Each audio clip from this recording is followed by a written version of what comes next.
This YouTube channel does not promote any violent, harmful, or illegal activities. All content provided by this channel is meant for an educational purpose only.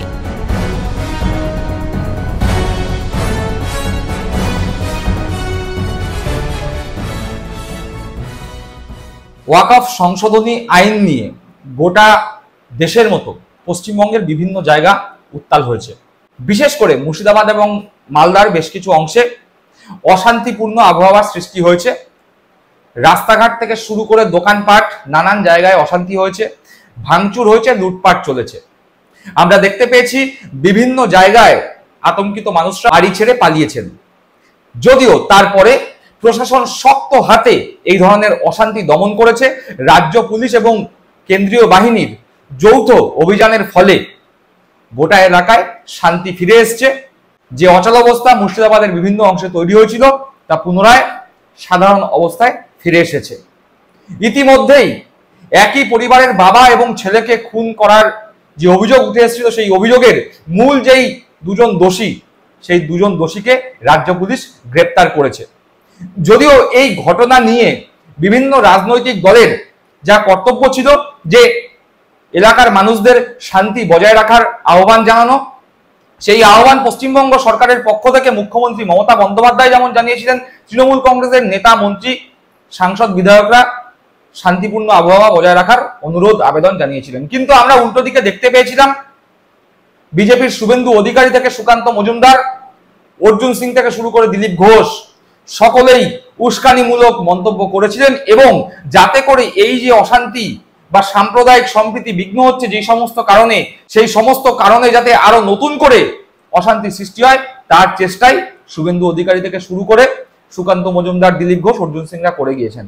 Sukanta Majumdar বলেছিলেন, রীতিমতো মমতা বন্দ্যোপাধ্যায়কে হুঁশিয়ারি দিয়ে বলেছিলেন যে রাস্তায় গাড়ি দাঁড় করিয়ে মারবো।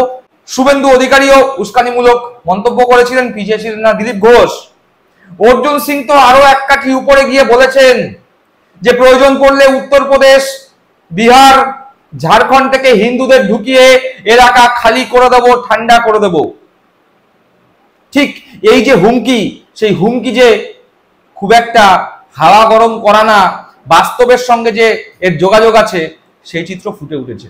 সেই দৃশ্য বা সেই প্রমাণ, অর্জুন সিং যে হাওয়ায় হুমকি দিচ্ছে না, তার বক্তব্যের যে সারবত্তা রয়েছে তার প্রমাণ আমাদের কাছে এসছে, সেই প্রমাণ আমরা দেব।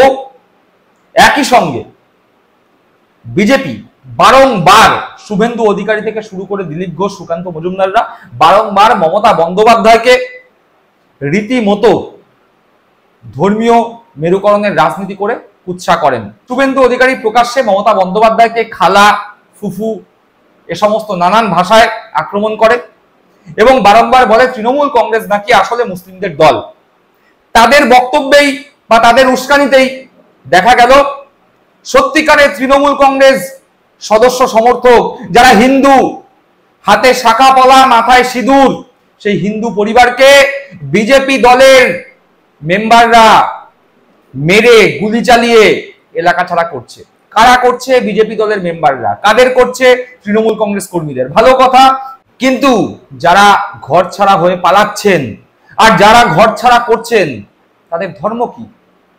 অভিযোগকারিনী বলছেন যে আমরা হিন্দু, কিন্তু আমরা তৃণমূল কংগ্রেস করি বলে আমাদের মুসলমান বলছে। কারা তাড়িয়ে দিচ্ছে? বিজেপি যারা করে। তারা ধর্মে কি? তারাও হিন্দু। অর্থাৎ হিন্দুদের মুসলমান বানিয়ে দিচ্ছে, তাড়িয়ে দিচ্ছে। কারা মুসলমান বানিয়ে দিচ্ছে হিন্দুদের? বিজেপি মুসলমান বানিয়ে দিচ্ছে হিন্দুদের। এই সমস্ত তথ্য এসছে আমাদের কাছে। সেই সমস্ত তথ্য নিয়ে আজকে আমাদের গরমাগরম এপিসোড। আপনারা দেখছেন বঙ্গচক্ষু ইউটিউব চ্যানেল। আমি প্রতিবেদক সায়ন্তন চক্রবর্তী। চলুন আজকের এই পর্বে সরাসরি প্রবেশ করা যাক। কিছুদিন আগে আপনারা দেখতে পেয়েছিলেন অর্জুন সিং বলেছিলেন যে প্রয়োজন পড়লে মুর্শিদাবাদকে ঠান্ডা করে দেওয়া হবে, উত্তরপ্রদেশ, বিহার, ঝাড়খণ্ড থেকে হিন্দুদের লোক ঢুকাবো, লোক ঢুকিয়ে মুর্শিদাবাদ ঠান্ডা করে দেবো। আগে অর্জুন সিং এর সেই হুমকিটা একবার শুনে নেওয়া যাক। যেদিন বিহার আর ইউপি থেকে, বিহার আর ঝাড়খণ্ড থেকে হিন্দুদেরকে নিয়ে ওখানে আমরা ঢুকবো, একদিনে খালি করে দেবো মুর্শিদাবাদ, মালদাকে একদিনে খালি করে দেবো, একদিন লাগবে আমাদের। শুনলাম অর্জুন সিং এর হুমকি। ঠিক এইরকমই একটি ঘটনা দেখা গেল কুণাল ঘোষ তার সমাজ মাধ্যমে পোস্ট করেছেন, যেটি আজ তক বাংলা যে নিউজ চ্যানেল রয়েছে তার ইউটিউব পেজে এসছে। সেই ভিডিওতে দেখা যাচ্ছে দুজন লোক যারা ধর্মে হিন্দু কিন্তু মুসলিম বেশ ধারণ করেছেন, মাথায় টুপি পরেছেন, পরে বাংলার বিভিন্ন প্রান্তে ঘোরাফেরা করছেন। তারা ধরা পড়ে গেছে এলাকার মানুষের কাছে। এলাকার মানুষ যখন তাদের জিজ্ঞাসা করছে তোমাদের জাতি কি, তোমাদের ধর্ম কি, তখন তারা বলছে আমরা হিন্দু, আমরা টাকা রোজগারের জন্য বাংলায় এসেছি, কিন্তু মাথায় ফেজ টুপি পরে রয়েছি। তাদের জিজ্ঞেস করা হয়েছে তোমরা কোথা থেকে এসছো, তারা বলছে বিহার থেকে। কিসের জন্য বিহার থেকে বাংলায় এসছে? রোজগারের জন্য। খুব ভালো কথা, আসতেই পারেন। পশ্চিমবাংলায় কাজের বারংবার বিরোধীরা বলে পশ্চিমবাংলায় নাকি কাজ নেই, পশ্চিমবাংলায় নাকি চাকরি নেই, অথচ বিজেপি শাসিত বিহার থেকে লোকে কাজের খোঁজে পশ্চিমবঙ্গে আসছেন। স্বাভাবিক ব্যাপার, আসতেই হবে, তার কারণ আমরা জানি পশ্চিমবঙ্গে প্রচুর কর্মসংস্থান হচ্ছে। কিন্তু মাথায় ফেজ টুপি পরে হিন্দু হওয়ার পরেও কেন মুসলিম বেশ ধারণ করে তোমরা ঘুরছো এলাকায়? জনগণ এই প্রশ্ন করতেই তাদের মুখে কুলুপ। কোথাও না কোথাও অর্জুন সিং এর সেই হুমকির সঙ্গে মিলে যাচ্ছে বিহার উত্তরপ্রদেশ থেকে হিন্দু লোক ঢুকিয়ে মুর্শিদাবাদ ঠান্ডা করে দেবো। চলুন একবার সেই দৃশ্যটাও দেখে নেওয়া যাক। কালকে টোটোতে উঠেই গলা কাটা যায়, হ্যাঁ, আর ওই টোটোতে আমিও ছিলাম, হ্যাঁ হ্যাঁ। আমি থাকার পরে চুয়াখোলা গিয়া তোর মাথার টুপিটা খুলে পকেটে নেয়, তারপরে ট্রাফিকে গিয়া পুরো থাকি না, আমি 10 টাকা ভাড়া দেয়। তখন আমার ভাইকে বললো যে আমি ভাড়া নিব না, তো ভাড়া ভাড়া লাগবে না।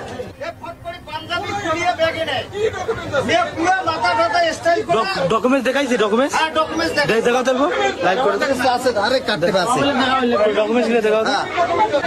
সন্দেহ হয়, এই জন্য আমি বলছি এই ছেলেটা এরপর যদি আসে তাহলে একে ধরা হবে, এর ডকুমেন্টস দেখবো এরা কোথা থেকে আসছে। তাই আজকে একে সন্দেহ বলে ধরার পরে আজকে দেখি এরা হিন্দু মুসলমানের বেশে আসিয়া ভিক্ষা করে। কিন্তু মুসলমান দেশ কেন নিল? ভিক্ষার জন্য না, এরা খারাপ উদ্দেশ্য থাকতে পারে। এরা করবে মুসলমান সাথী খারাপ কাজ আর দুর্নাম হবে সমস্ত মুসলমানের। হ্যাঁ, কি বলবেন বলেন, কমেন্ট করেন। করে গেছেন ভাই, করে গেছেন। গ্রামের নামটা কত বলবো?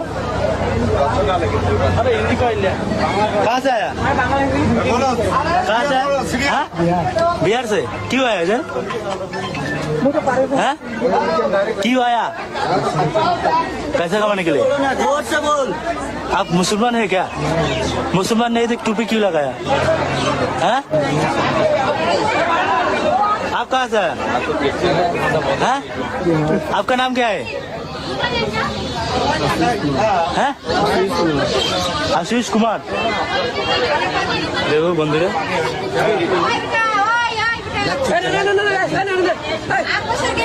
দেখুন এরকম অবস্থা দেশের। দেখলাম সেই দৃশ্য।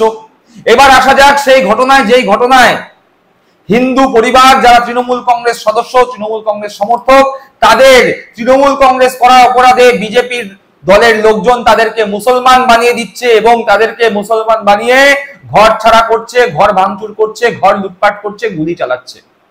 কারা অভিযোগ করছে? তৃণমূল কংগ্রেস সদস্যরা অভিযোগ করছে। কাদের বিরুদ্ধে? বিজেপিদের বিরুদ্ধে। রাজনৈতিক দলের কর্মীরা অন্য আর এক রাজনৈতিক দলের কর্মীর বিরুদ্ধে অভিযোগ করবে, খুব স্বাভাবিক ব্যাপার, রাজনীতিতে এটা হতেই পারে। কিন্তু যখন তারা বলছে যে আমরা হিন্দু, যিনি অভিযোগ করছেন সেই অভিযোগকারিনী মহিলা, হাতে শাখা পলা, মাথায় সিঁদুর পরে রয়েছেন, তিনি বলছেন আমরা হিন্দু, কিন্তু বিজেপি দলের যারা হিন্দু লোক তারাই আমাদের বাড়ি ছাড়া করছে, বলছে আমরা নাকি মুসলমান, তার কারণ আমরা তৃণমূল কংগ্রেস দল করি, তৃণমূল কংগ্রেস মুসলমানের দল, তার জন্য নাকি আমরা মুসলমান। ভাবুন কি ধরনের ধর্মীয় মেরুকরণের রাজনীতি বিজেপি এই বাংলায় আমদানি করেছে। চলুন সেই ভয়ানক অভিযোগ, সেই অভিযোগ শুনে নেওয়া যাক। তা অশান্ত আর পলাশ। আচ্ছা, আমরা বাড়ি ছাড়া হয়েছি, তৃণমূল পার্টি করছে তার জন্য। আমার বাড়িতে গুলি মেরেছে প্রবীর শাহ, অশান্ত আর পলাশ। আচ্ছা, পলাশ দাস আর প্রবীর শাহ আর অশান্ত হালদার। নাকি মিডিয়াতে টিভিতে খবর হচ্ছে নাকি আপনাদের মুসলমানরা তাড়িয়ে দিয়েছে বাড়ি থেকে? না, আমরা মুসলমান তারাইনি, আমরা মুসলমানের পার্টি করছি, তার লেগে তো আমরা মুসলিম হয়ে গেছি। কারা তাড়িয়েছে আপনাদের? বিজেপি প্রার্থীরা। কি হয়েছে, কি কি মানে ক্ষয়ক্ষতি হয়েছে? আমাদের সব লুটপাট করে লেছে, বাড়ি ঘর দরজা টরজা সব ভেঙে ফেল দিয়েছে। কারা করেছে? প্রবীর শাহরা, সব বিজেপি প্রার্থীরা, সবাই হিন্দু, মুসলিম নাই। কাল রাত্রে। এখন থাকছেন কোথায়? এখন আমরা বাড়ি ছাড়া হয়ে আছি, আমরা যেখানে পাবো সেখানেই থাকতে হবে। আমরা কত প্রশাসন নিয়ে নেছে বাড়ি থেকে। আচ্ছা, এখন কি করবেন তাহলে? আমরা এখন পার্টির কাছেই চাহাবো, আমাদের কি হবে না হবে সেটা পার্টি বুঝবে। আচ্ছা, আমরা তো পার্টি ছাড়িনি, আমরা পার্টি করেই যাচ্ছি। আর আমরা বিজেপিকে তো ভোট দিব না, আমরা বিজেপিতে করবো না। আমরা যখন মুসলিম হয়েছি তখন আমরা মুসলিমেরই পার্টি করব। আপনাদের মুসলিম বলছে? হ্যাঁ, আমরাকে মুসলিম বলছে, তো আমরা তৃণমূল পার্টি করছি বলে মুসলিম। আচ্ছা, তৃণমূল পার্টি করছেন বলে তাই আপনাদের উপর আক্রমণ? হ্যাঁ আচ্ছা, আপনার বাড়ি থেকে গুলিও চলেছে? হ্যাঁ, 5টা গুলি চলেছে। এই গুলিটা চালালো কারা? কবির সাহা চালাইছে, অশান্ত চালাইছে, ওরা কারা? বিজেপির মেম্বার। বিজেপির লোক? হ্যাঁ। ও বলছে নাকি মুসলমানরা আপনাদের বাড়ি গুলি না, চালিয়েছে? মুসলমান চালায়নি। এই মুহূর্তে মুসলমানেরা যাবে আমার বাড়ি? মুসলমান কাউকে দেখেছেন কেউ? না, দেখিনি, যাইনি তো কেন বলবো যে মুসলমান গেছে। এখন আপনারা কি চাইছেন? আমরা এখন চাইছি যেটা শান্তি হবে সেটা করবে। শুনলাম সেই অভিযোগ। দর্শক বন্ধুরা, দুটি ঘটনা আপনারা দেখলেন। এক, অর্জুন সিং এর বক্তব্য, বাইরে থেকে লোক ঢুকাবো, এবং তার বাস্তব রূপায়ণ দেখতে পেলেন। আর একটা জায়গায় দেখতে পেলেন যে শুধুমাত্র তৃণমূল কংগ্রেস করবার অপরাধে হিন্দু মানুষদের মুসলমান বানিয়ে দেওয়া হচ্ছে। কারা বানাচ্ছে? বিজেপি বানাচ্ছে। অর্থাৎ ধর্মান্তকরণের যে অভিযোগ বারংবার ওঠে, বারংবার যে বলা হয় বিভিন্ন হিন্দুদের বা অন্যান্য ধর্মাবলম্বীদের মুসলিম ধর্মে ধর্মান্তরিত করে মুসলমানরা, আর এদিকে দেখা যাচ্ছে বিজেপি দলেরই, হিন্দুত্ববাদী বিজেপি দলেরই একদল উগ্র সমর্থক হিন্দু মহিলা তার স্বামী তার ছেলেকে মুসলমান বানিয়ে এলাকা ছাড়া করছে। এই বিষয়ে আপনারা কি ভাবছেন? আপনাদের সুচিন্তিত মতামত কমেন্ট বক্সে কমেন্ট করে জানাবেন। সকলে ভালো থাকবেন, সুস্থ থাকবেন। জয় হিন্দ, বন্দে মাতরম।